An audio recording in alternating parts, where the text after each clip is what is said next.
Recently, I've been at a dark place, my mind full of foreboding, frustration, fury, forgetting my spiritual heritage, forgetting my spiritual techniques. And it's been getting so bad. Well, yesterday, my voice today, hoarse from screaming and crying in the high-rise flats. Because I don't live in a high-rise flat, so, no gratitude there for not living there. And got so bad that I thought I'd need to visualize a bubble.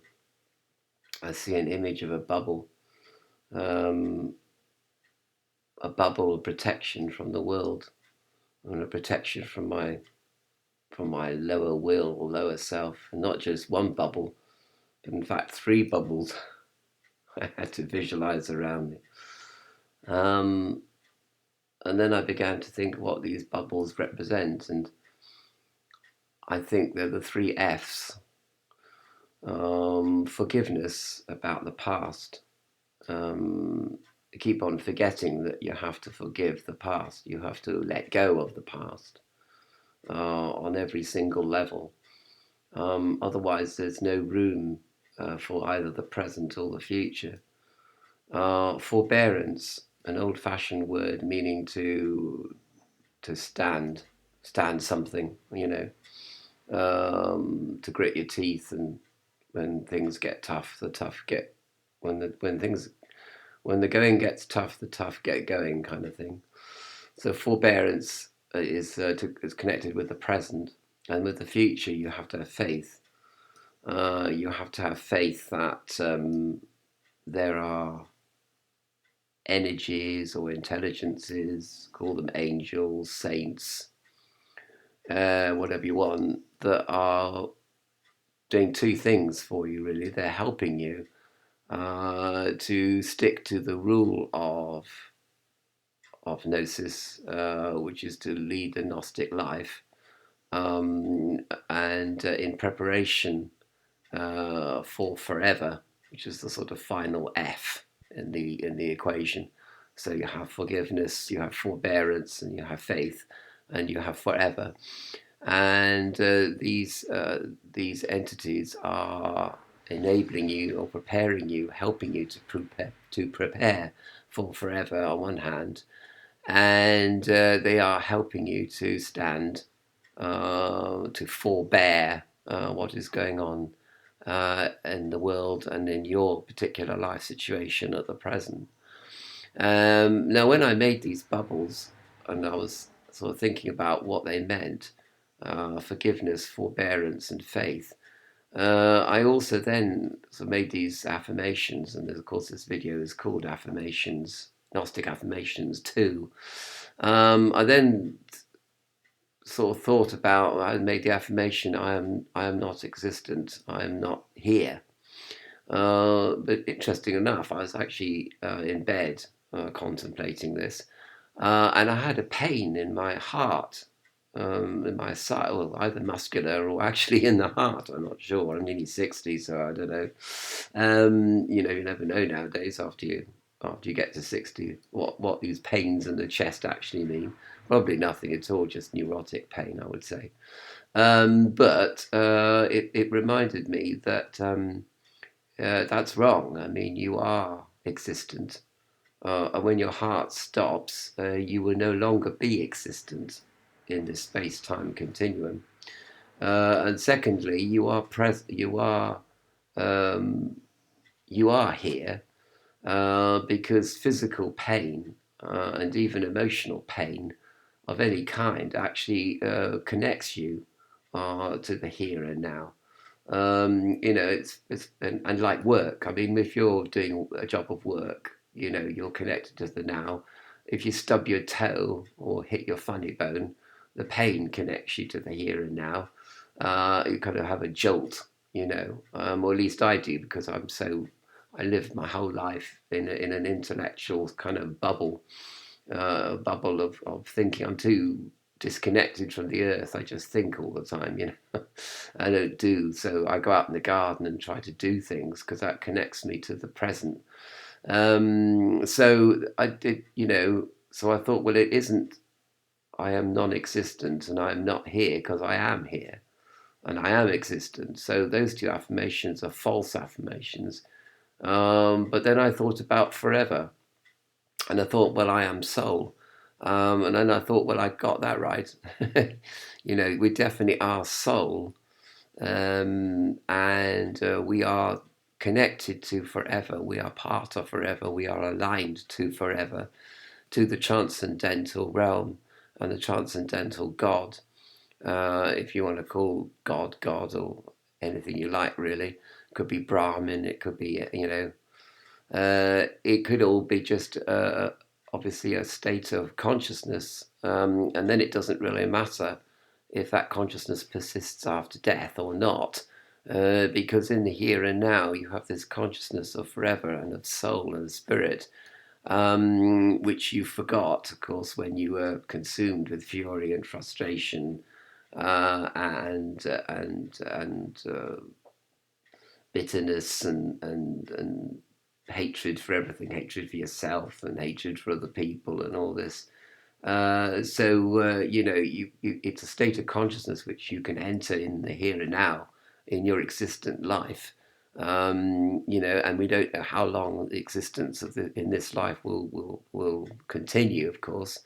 But we think, well, it will continue uh, in a certain form after death. But even if it doesn't, then the state of consciousness that you can cultivate, which transcends fury and frustration, and fear and foreboding, the four F's of suffering, you can then enter into your threefold bubble, which is a bubble of forgiveness of the past, of forbearance of the present, and faith in the future, and faith that either your higher self or your true will, or angels, or entities of some kind that work for life, light, liberty, and love, that they are keeping you safe, in the present situation, your life situation, or the world situation.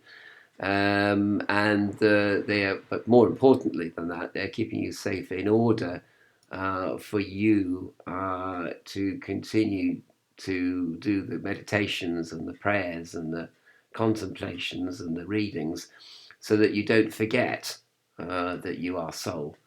Because obviously, when you encounter pain or difficulties, or disappointments in life and all the other disses that exist, you know, disillusionment, etc. Anything you can think of beginning with dis, always rather a negative prefix, comes from the Latin dis, which is like, you know, the sort of death place that the Romans thought that they would go to when they died, a sort of non-existence, rather horrible place of shadows and nothingness, nothingness that apparently you can detect. I would have thought if it was really nothingness, you wouldn't be able to detect it. So surely, you know, that would be kind of peaceful place, wouldn't it? Really not. But of course, the Romans, you know, they were so materialistic, so they say, that they didn't like the idea of death. Probably a bit like the Americans. I think the Americans hate the idea of death, because it's sort of like, you know, it's kind of like only losers die. Do you know what I mean? That kind of feel to people. I get the feeling that Americans don't like to lose. You know, they like to have the American dream. And of course, if you're dead, you're not a part of that American dream. You're not part of being successful in the material world because you're dead, right? So death is always something which Americans seem to fear, and sweep under the carpet as much as we can. But not just Americans, but Westerners generally. And they think that life is a right, whether in fact life is actually a privilege. And whilst you are alive and you're privileged to be alive, you need to cultivate this remembering, of spirituality.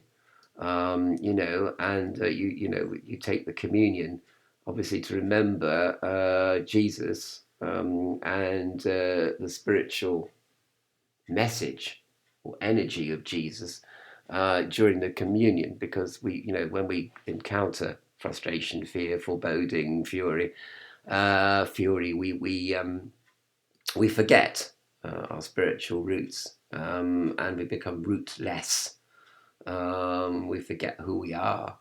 As it says in Tolkien's Lord of the Rings, Sméagol, I mean, he forgot who he was. He was so obsessed with the ring, and he forgot his name, Sméagol, and it became Gollum instead, which was a sort of anim,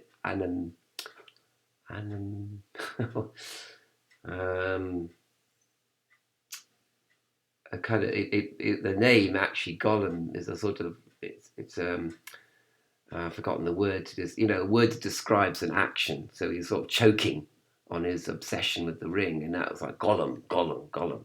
I forgot what the word is for that. Anyway, well, I must be going senile or something. I've forgotten how to pronounce it. Anyway, it doesn't really matter because the point is that you forget who you really are. You forget that your soul, and you need to constantly remember that by following the Gnostic rule of contemplation, meditation, prayer, ritual, image, readings. You need to go on YouTube and listen to the Gnostic readings regularly, or read the Bible regularly, in order to remember your spiritual roots. So I don't know whether this contemplation is going to do me much good. I am in a very dark place at the moment. And family's driving me mad, and finances are driving me mad, and but mad actually, the root in Sanskrit, mad actually means to rejoice. So you could say, well, I'm rejoicing, I'm being driven to rejoicing because of adversity.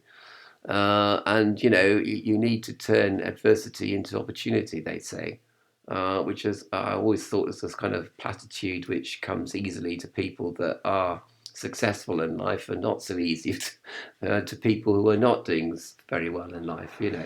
But no doubt it's true that you should turn adversity into opportunity, uh, opportunity for growth, and for self-knowledge, if nothing else. Or some people would argue self-knowledge is the most important thing that you can use adversity to cultivate within you. So anyway, but the practical point of this video is I found myself, I literally have to, I put myself in three bubbles, like they were sort of grey coloured actually, but they were grey silvery coloured bubbles.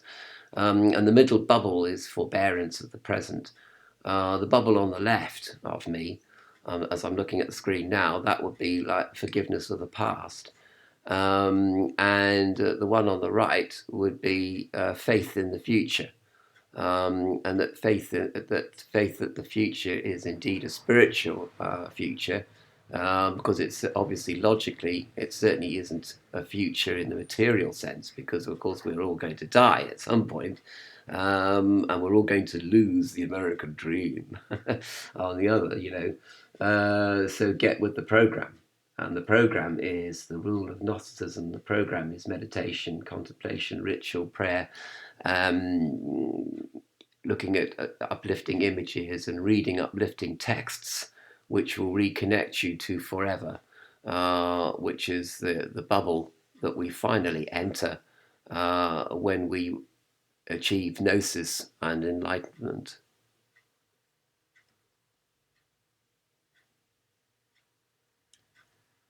I can't see where I am.